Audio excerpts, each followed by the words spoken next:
Tonight we have new details on the rescue of a father and son. They went on an afternoon boating trip only to get stranded in a swamp in South Kingstown, prompting a frantic overnight search. It's a story we first told you about last week, and tonight we're hearing from the father for the very first time. Eyewitness News reporter Jennifer Mobilia has his story from the South County Mobile Newsroom in South Kingstown. After spending several days in the hospital, the father is finally back home recovering, and now he's sharing their frightening experience with Eyewitness News.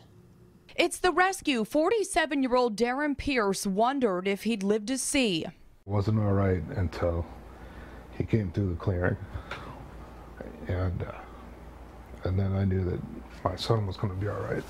Last Sunday, Darren and his 12-year-old son Logan became stranded in the Chappuxet River. They were attempting to raft to Warden Pond, but the river's conditions proved to be too difficult. There must have been a dozen beaver dams where we had to get out and pull the boat out and then get back in the boat.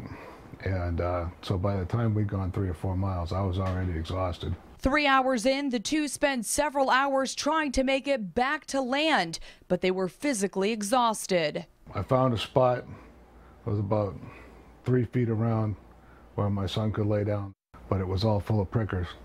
So we were just laying on top of these bull briars, and like every time you move, they pull your clothes off or scratch your legs. And then, of course, as soon as the sun went down, the bugs came at us. Their frustrations turned into fear when a helicopter above them didn't spot them. I didn't think that I was going to make it another night, just because my kidneys hurt and I could feel my heart slowing down. Monday morning, the two were finally rescued. My kidneys had shut down, and without the water, the exertion had caused my muscles, the cells to break open and poison my bloodstream.